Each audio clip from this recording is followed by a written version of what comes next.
Well, woke up this morning at 4:03 because this is now my second participation in an LMC event.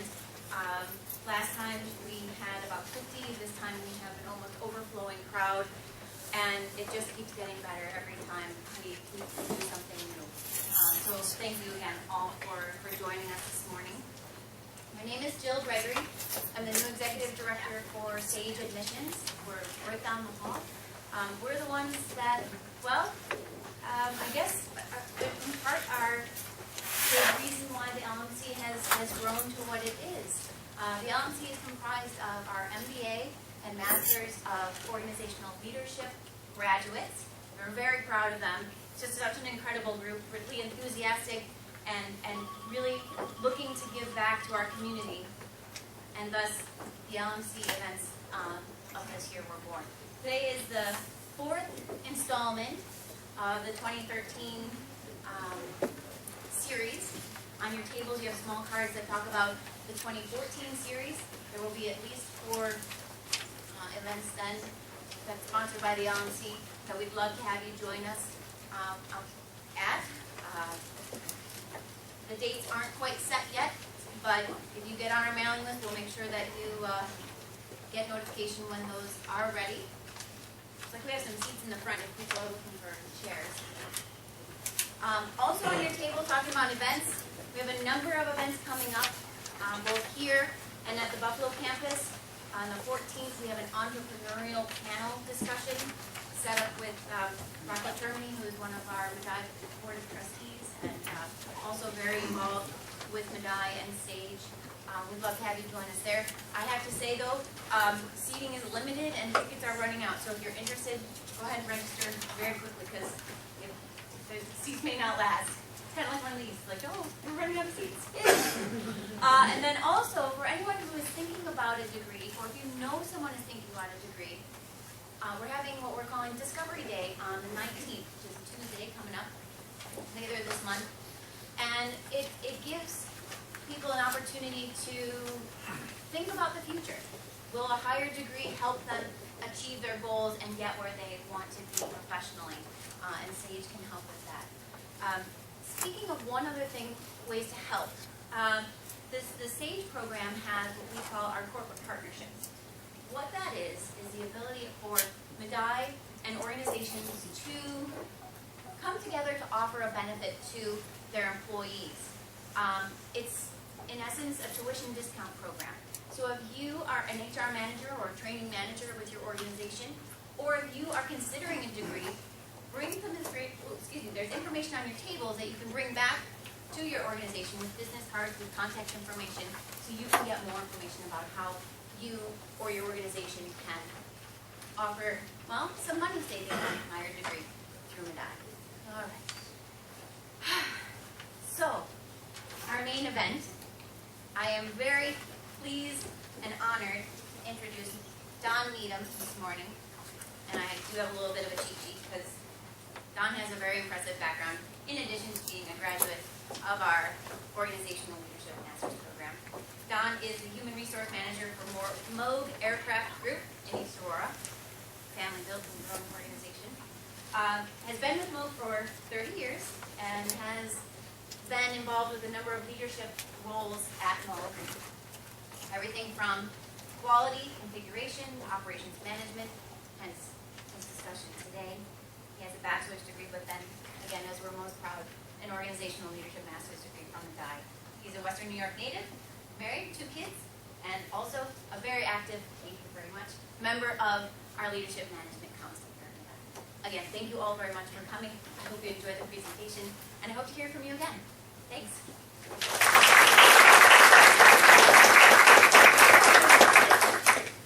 Good morning. Good morning. As Jill mentioned, I'm Don Needham. I've been with Moog for 30 years, and I've graduated from Medai here in the Organizational Leadership Program. What I'd like to talk about this morning is driving organizational performance. Some of the topics we're going to touch on this morning are things that I've learned in the program that I went through here at Medai, but I'm also going to weave in some of the actual experiences that we've had in our organization as we try to make changes or drive performance improvements through our organization. At any time, please don't hesitate to ask me a question. If I can't answer it, I might call on one of my colleagues to help me out, some of our other graduates and members of the Leadership Management Council. But the way I'd like to do this morning is just kind of, if you'll allow me, just to kind of build up. Right? We're going to talk about some basic things, but we're going to build up towards, or basically tell a story or lead a path towards a way to drive organizational performance. All right? So driving performance, what does that mean exactly? So we're really looking for output or results against some goals or objectives. Right? Pretty simple when you think about it. You want to measure performance. And if you can measure performance and you can understand what performance means to whatever your organization is or whatever it is you're trying to measure, you can start to develop strategies towards making those improvements.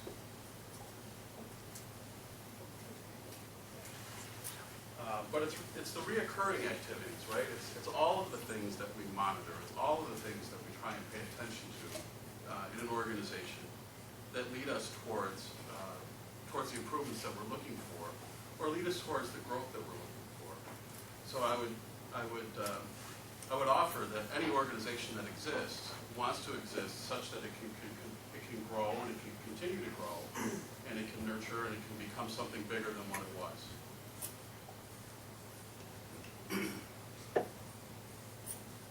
So what can be some drivers? And this is just kind of just a short list of those things. But all of us can be affected probably by almost any one of these, if not all of them, in our organizations.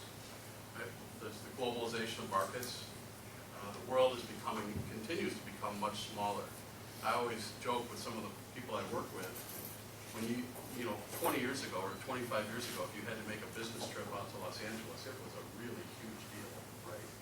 You had to fly through Chicago and you had to go out to LA. It's a 3-hour time difference. Now we have people getting on airplanes and traveling to China, the Philippines, to India on a regular basis. It's no longer just what's happening within the confines of our own country, but our connections now are global. Change, rapid change. I think we see that in a number of ways. Our competition, we have different sources of competition. There's changes in technology. Our customers and our shareholders, or stakeholders or shareholders, are looking for change, are looking for improvements. Most of us, I'm sure, invest and have 401k plans, right? We always want to see those grow. We'd like to know that people are paying attention to that and making those grow for us. Regulatory pressures. I bet almost everybody in this room is affected by some sort of regulatory pressure. I know in our organization, particularly in our aircraft group, we deal a lot with FAA requirements, but we also have government requirements. We have financial requirements. There's medical businesses that have the FDA, insurance, and doctors have HIPAA, right? We're all affected by regulations, and guess what? Those regulations change regularly. And sometimes it takes experts just to learn what those regulatory changes are, just to keep businesses on the right track. And then there's, this one holds true a lot for our organization, business process reengineering. So what are you doing to continually improve? What are you doing to make things better, to drive improvements within your organization? We're going to talk a little bit about that and some of these other things as well. Any thoughts on that so far? Okay. So let's talk about metrics. Has anybody measured anything this morning? Anybody measure anything either before they got here or on their way here? I haven't checked to see how the IPO is moving. There you go. Anybody else? Anybody drive here today? We all measured our speed, or hopefully we measured our speed. And so think about that. So that's a metric that we're paying attention to as we're just making our way from point A to point B. But if you look at the dashboard on your vehicle, aren't there other metrics there? There's other indicators. But most of the time, what do you need to pay attention to? Speed, what's the other one? So, I'm going to come back and probably mention those a couple more times as we move along, because they're pretty good examples of some common metrics. So when you're flying, what are the gauges you want your pilot to pay attention to? You know, that could be important. Airspeed, fuel, direction, all of those things, right? I think he has enough to pay attention to. Right? So when you're trying to drive, you know, it's all relative, right? If you're a small organization, maybe your dashboard, if you will, is only those few things that you need to pay attention to. But as you become more complex, as the system becomes more complex, as the organization becomes more complex, there's much more that you need to pay attention to. But how do you effectively pay attention to all of that? Right? Because if you focus only on the altitude and you're not focusing on the airspeed, you could have problems. If you're focusing only on the altitude and you're not focusing on your fuel burn or your fuel consumption, again, you've got problems. So there's a lot to be paying attention to if you want to drive total performance.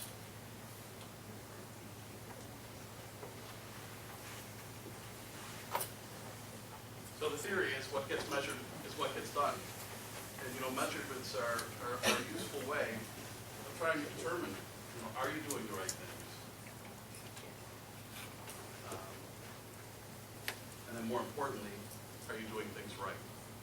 And so a couple of simple things to think about. If you're going to measure something, you want to measure to know, are you doing it right? And are you selecting the right thing to pay attention to? And then are you doing it right?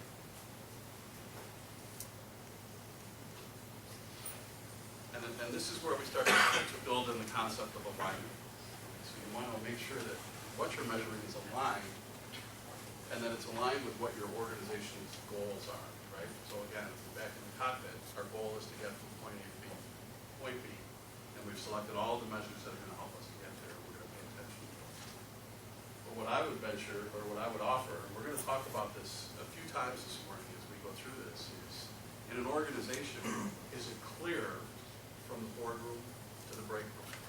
So can everybody understand from the top of the organization to the bottom of the organization and back up, are we all doing the right things in terms of what the organization expects us to do in relationship to the goals of the organization?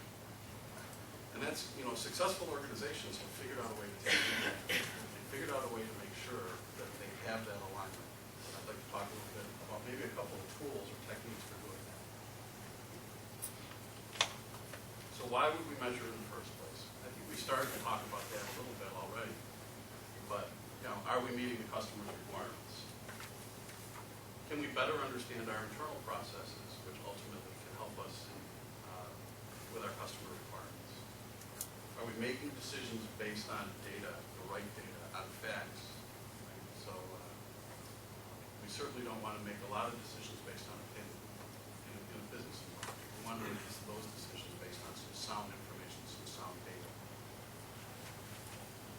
It's also a great way to help us understand where do we need to make improvements. If you're not measuring, right, are you doing things right? How do you know, right? So you've got to go back and try to figure out where do I need to make my improvements? And where do I take those measures to see where it's necessary? It's also a great way to see if improvements have actually happened, right? So now you put those measures in place, and now you can start to control what's happening. Right? You can start to continually measure, you can start to continually improve, and you can look for ways to make sure that you build those robust processes for whatever it is that your organization does. And I didn't say this yet, but I truly believe it. These concepts are all transferable. It's not just manufacturing, it's also service delivery as well. Very important, probably even more important than service delivery part of it. You know, it helps us to find those hidden problems. In our organization, we oftentimes refer to as hidden factory issues, things that are happening that we don't know about. So if we can look for those opportunities, those are our opportunities to, again, knock it down, fix it, and continue to improve, continue to get better at what we do. And again, it's that alignment, right? It's keeping individuals and the organization and interdepartmental activities connected so that everyone understands what their piece or what their role is, where do they serve in the organization's purpose, and how do they have that relationship with the people up and down the chain, if you want. Sometimes people refer to it as linking threads, right? It's the threads, the fabric of your organization. Don, can I just add Yes. something? I'm Rich Dulski. I teach in the MBA program and part of the Leadership Management Council. With the number of these things, what you had on the last slide with all parts of the organization, how many of you have receptionists at your places? Put your hands up. No reaction, just picking. All right. So you've got receptionists at your organizations. How many of you know that the receptionist is included in understanding what the company does, what the goals are for this year, things like that? Because a couple of organizations that I used to work at, we had receptionists, and we have a meeting on goals. The receptionist was not available. She'd be out there answering the phones for everybody else. Now, the thing is, the receptionist, as minuscule as that may seem to some of you, is very important. When you walk into, yesterday I was to the dentist. I know that's not something we always like to go to. However, when you walk into certain offices, don't you get that feeling that, geez, I really don't want to be here, whether it's the sight, the sound, the smell, and you have the body language to show it. Well, what I did is when we had anybody coming in for an interview, actually, I'd go out later and I'd say to the receptionist, how were they? What'd you think? Were they nervous? Were they quiet? Were they busy on a cell phone? Were they really concentrating on the job? And you'd be surprised what you can get from people when they're just observing somebody. She didn't know what he was there for. However, it was interesting watching their mannerisms when they didn't realize they were being observed. So that's something to consider when Don says all cross departments. Even you get down to the smallest department where you think it doesn't make a difference, it definitely does, and you can take advantage of it for that extra little step and push. Thank you. No, thank you. That's an excellent point. I think that that's a great example of making sure that you have that alignment.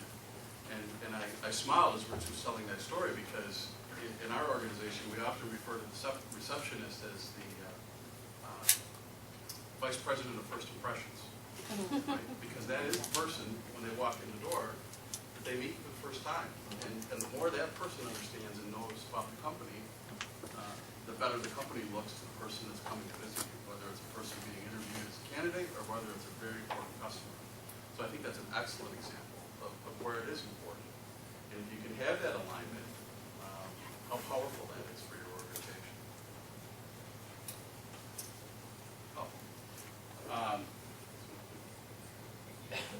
So just real quickly, again, looking to set value-added priorities, encouraging innovation, again, very important.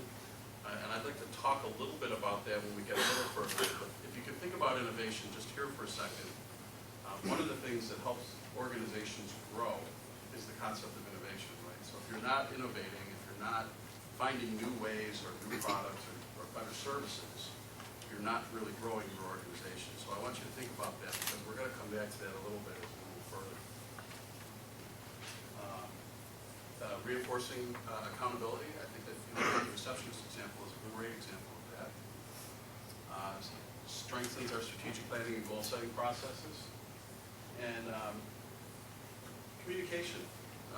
Think about Rich's example, the receptionist, and that's a great example of where having that communication with that person, having that relationship with that person, make that person feels an important role in the organization. If someone comes out and asks them a question about an individual or a candidate for a hiring decision, think about how powerful that is for that individual, having that kind of connectivity and that kind of communication with people within the organization that value and trust her opinion. So communication can't be, I believe this, you can't over-communicate. The more that you can keep people engaged on what's happening, particularly when you're trying to measure and change, is so important. It's so important. I mean, we could do a whole talk just on change, right? And just on communication of change. So, and again, I mentioned it before, all of these apply to any type or any size of organization.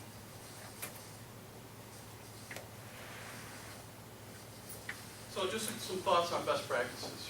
So you want to identify what's important to your customers and your stakeholders and your employees, right? Because those are the things you really want to focus on first. You want to make sure that you're staying focused on what's important.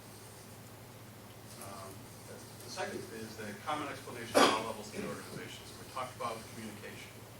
A technique or something that we talk about often in our organization is the elevator speech. Are people familiar with that term? Right. So the thinking is that if you're the CEO of the organization and you're stepping onto the elevator and an employee steps on with you, you're getting off at the 5th floor and they're getting off at the 6th floor, you have that moment in time to make communication or contact with that person. So when that person says, so how's business? What is your answer? How do you communicate that effectively in a short period of time? But it's a really important piece of information, particularly when you're trying to deal with organizational performance and driving organizational performance, is having a message to give that person that they can take away and think about, right? So, or feel connected to. So it's very important from a communication standpoint. We need to define the measures in the organizational strategy. So the measures is highlighted there, and the reason it's highlighted is from the strategy that the organization has, how are you going to measure to know that you're meeting that strategy? Right? Well, all the way back to the first slide, we talked about that definition of organizational performance. Right? It's against a set of goals or strategy. It's very important that we know that and figure out a way to do that. And then this is the first time we're introducing the term balance in this. We're balancing financial and non-financial goals, or non-financial measures. And the reason is, think again about that cockpit, right? If you only focus on the financial and you're not focused on the performance or deliverables, you could have a lopsided view, right? Or you could have a lopsided performance problem, right? If you were only paying attention to cost and not quality, you have an issue. If you're only paying attention to quality and not cost, you have an issue. So you have to figure out a way to make sure that those measures are balanced. Balance is tough to do, and there's a couple of tools and techniques that we're going to talk about that may help that. Focus on the benefits of continuous improvement, right? One of the reasons you would measure in the first place is to improve. So use it as a means to help your organization drive for that continuous improvement. Limit the number of metrics undertaken. And think about the cockpit again, right? Or think about the dashboard. You want to have those things that you can focus on and pay attention to that are important to you for that part of the operation. So I'm going to go back to that. Supported with the proper resources, encourage and monitor at all levels of the company. In our organization, and I'm going to show some examples later, we've kind of cornered the market on purchasing flat panel televisions. If you didn't invest in flat panel televisions, you should have, because we buy them by the tons, and they're everywhere now, and they're flashing information constantly, because it's a great tool and a great means of getting information out to all corners of the factory. And again, conceptually, we're talking about making sure that we have that alignment, that metrics at all organizational levels understood by receptionists. Oh, he's coming back. No, it's a number of things that you said. I just wanted to ask with the elevator speech. Yeah. Since I know Moog very well, how many floors does Moog have? One. That's what I thought. Yeah. All right. No, the number of metrics undertaken, do you usually get a report? People get a weekly report on Monday, and it gives you maybe all sorts of different metrics. It gives you ROI. It gives you how many items were sold. It gives you the backlog. It gives you the inventory turns. It gives you all of that. Ask yourself, how much of that do you read? How much of that does anybody read and look at it? Usually it's not much, because you come in, you're working on other things, you take that, you put it on a side, maybe they refer to. There was one CEO at a $40 million company locally, used to be at Tailspan. He did pretty well for himself, and he had a 3x5 index card. And every Monday he wrote a couple things on the index card, such as what the sales were, how much they were down for the month against the estimate, and he put that in his pocket. That was it. You know, you're talking a $40 million company. He didn't need reams of paper that nobody's going to read.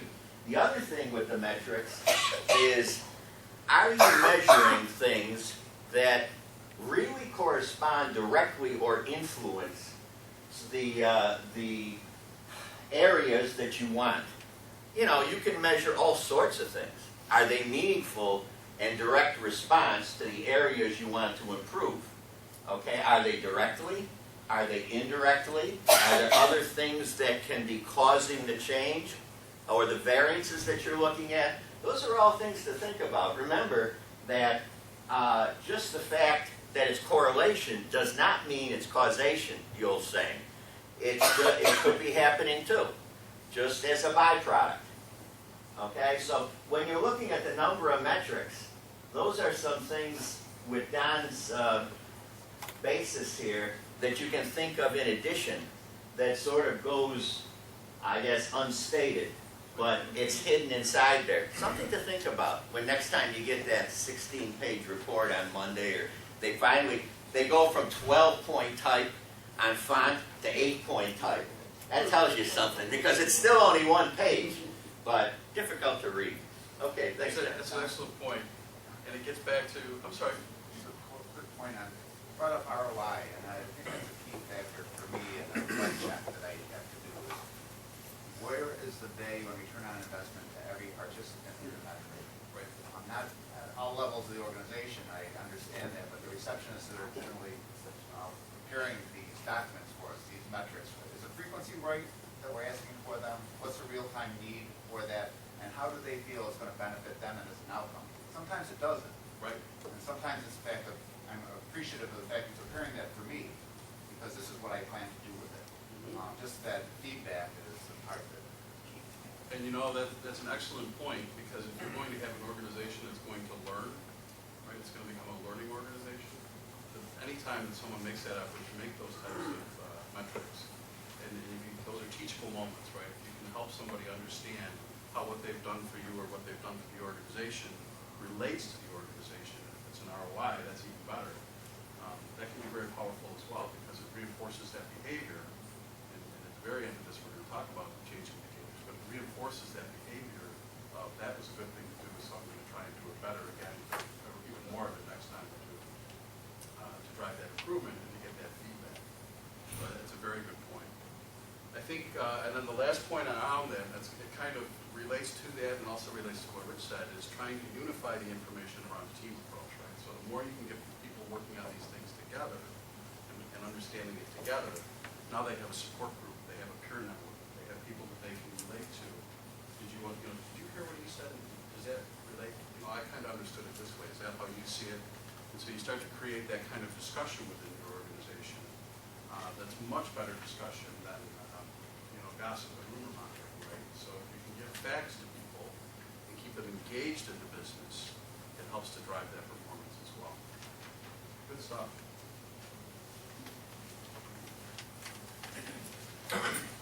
So we'll, real quickly, and some of this is pretty basic, and I'm sure most of the people in the room here understand this already.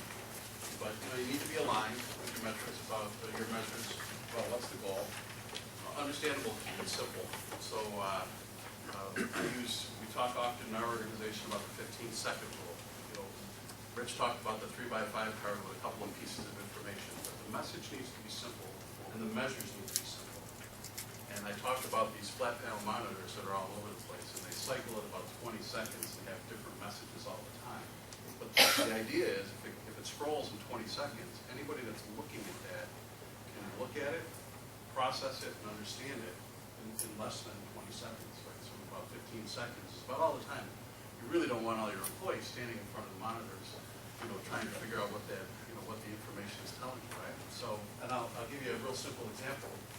In the USA Today, I'm sure most people have seen these, but if you look always in the lower right-hand corner, they always have a metric every day in the paper. And in this case, top grossing horror movies, and I forgot my glasses this morning, so I apologize. But the top grossing horror movie of all time was Jaws in 1975 at $1 billion, right? And there's 3 or 4 other movies here. You have 15 seconds